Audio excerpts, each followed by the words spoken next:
AI and the low barrier to entering the online business space has made it more difficult to attract clients and to grow a business. It is now so easy to be drowned with all the noise. So, how do you survive and how do you grow your business in this kind of environment? Find out in the second part of the Legally Fluent 2024 business training, where we talk about the 5 essentials that you need to have in your business to attract and close clients worldwide this year without the legal drama. Welcome to the training, which is also the 73rd episode of the Legally Fluent Podcast, Online Business Decoded. This series equips you with the legal and the business knowledge that you need to attract clients worldwide and to create a business that allows you freedom, flexibility, and the fulfillment that you so desire. I'm here to break down intimidating and legal entrepreneurial concepts into simple, actionable steps that you can implement today. And it doesn't matter if you're just starting out or a seasoned entrepreneur. If you want to discover what works and what not, you are in the right place. I am your mentor and host, Vena Verga-Danemar, an onlinepreneur legal strategist, co-CEO of the Danemar household, a lawyer and like you, an online business owner. Now, in the previous training, you've learned the first essential that you need to have, which is proper positioning. Without proper positioning, your product will remain a commodity. And what is the problem with this? If your audience perceives your product or service as a commodity, or just anything that they can get from other people offering the same product or service, it suddenly becomes a race to the lowest price. It is more difficult to attract clients and it leaves you powerless when it comes to setting your prices. Now, if you properly position yourself and your business, you might still encounter prospects saying no to you, which may lead to frustration and feelings of inadequacy. Or, even if you position yourself well, you may still have a hard time selling because you don't want to feel salesy or you just have the fear of selling. And this can become a cycle of receiving no's and feeling salesy, which makes it harder and harder for you to put yourself out there. Now, there is a solution to your problem, which is a change of mindset. And what does mindset have to do with business? Well, everything. A proper mindset sets you up for success and it gives you a clear path towards reaching your business goals. Your mindset also determines what you will focus on. It will help you create an action plan. What is great about mindset is that you can actually change it. Now, I often teach this topic using my very own experience in one of my first Christmas markets. If you have been in one or a lot of my trainings, you may have heard this story, but I assure you, you can learn something new. So, anyway, for our family's product based business, we sell quiet books for toddlers, and I thought that the best way to advertise and to promote it is to be in all markets.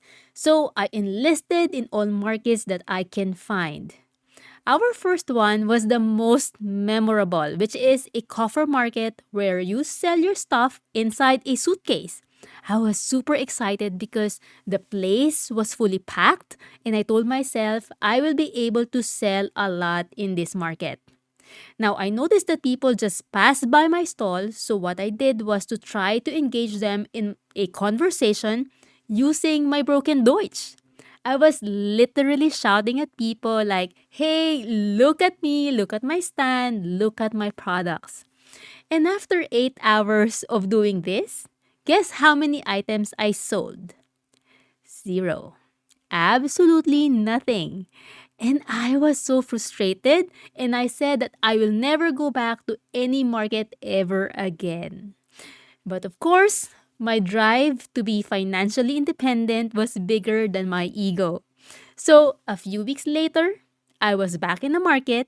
It was already the Christmas market season then. But unlike my experience in the coffer market, this time we were able to sell almost everything. I did not change the price. I sold the same items using my same broken Deutsch. I was so busy taking care of orders that I did not have any time to shout at people to look at my stall.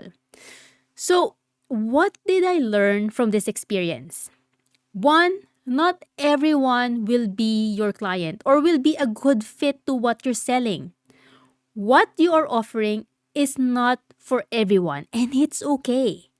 In the cover market, the attendees are old ladies who are sellers themselves or their friends or old retired ladies. So while some showed interest on what I was offering, nobody bought my items because their children or grandchildren were already grown up. Now, in Christmas markets, people are actually looking for gifts, especially for children. Now, most of the time, you're having difficulty attracting and selling because you are focused on the wrong people. Or you could be selling to the right people, but they don't know you, or they don't know that they actually need you, meaning they are not aware of the problem that you can solve. And this could happen if you are trying to talk to absolutely everyone. So, what is the solution here? You need to really be laser focused on who is your client and what they need and where they can find you. And once you know who is part of your niche, you need to concentrate on them and give them value first. Make them aware of the problems you're solving and why they need your solutions. Now, one caveat here: the best way to know who your ideal client is and the value that they need from you is through actually starting your business, being out there. You should not spend the whole year planning who is your ideal client. You will learn by putting yourself out there and by making conversations with your market. Now, the second thing I've learned is that you don't need to be everywhere. You just need to be in places where your ideal client can actually find you. Why? Not only are you going to deplete your time and your energy by being everywhere, trying to network in all networking groups or being in all Facebook groups, you will also give off the vibe that you are chasing sales. And we all know that when you chase something, the more it will run away from you. Those cold DMs with nothing but your offers, they are scaring your potential prospects away. It puts you in the mercy of your clients and also increases the possibility that you will receive a no in return, which will affect your confidence. I mean, how many times did you yourself receive a cold DM and you just either reported it as a spam or you just ignored it? Now, last year, I actually tested my theory that joining numerous Facebook groups, these huge groups, to advertise yourself is not really effective. I tried joining every Facebook group with thousands of members and where I think my audience is hanging out. But the problem was, I found that in these big groups, everyone are just promoting themselves. It's a pitch fest. And even if you try to give value, you will only be drowned. I mean, sure, you can get some leads through these groups, but the effort result ratio is not favorable to one woman business owners because it takes so much time, and time is your most important capital. You can start from these groups, but if you already have an established business and you already have a bit of an audience, these groups can just distract you. You need to be very discriminating on how you use your time. So again, choose carefully the platform that you will concentrate on and where your ideal clients may be in. Focus your attention in that platform. You don't need to be everywhere. You just need to be in places that matter. And how do you choose a platform? Here is my tip. Choose one algorithm-based social media platform and one evergreen platform. And when we say algorithm-based social media platform, we mean TikTok, Facebook, Instagram. An evergreen content platform means blogs, a podcast, or even Pinterest. Now, if you want to know more about algorithm-based and evergreen content, go to www.legallychican.com/LFP/54. Again, it's www.legallychican.com/LFP/54 and listen to that podcast episode. Now, let's go to the next mindset shift that you need to have. You need to spend money to earn money. And in business, you always pay with something, either with money or with your time. This is an essential mindset shift to remember when making decisions for your business in 2024. Are you going to do things on your own, or are you going to spend money, get help, and save you time in the process? Now, when we are talking about business legalities, for example, are you going to research blindly and as a result, waste your time? Or are you going to get services of an expert who will not only help you accomplish this requirement, but will also give you the peace of mind that you are doing things correctly? Alright, so the next mindset shift that you need to remember is this. You need to look at the act of selling not as a transaction, but rather as a way of serving your ideal client. And understanding this statement creates a perspective shift on your part. Now, when you're just transactional, you're just selling, selling, selling. This creates an idea in your head that you need your clients. We need them to buy, we need their money. But if you look at selling as serving, as providing your clients with outcomes and solutions that they need, suddenly you realize that your ideal client needs you as much as you need them. And this shift gives you confidence.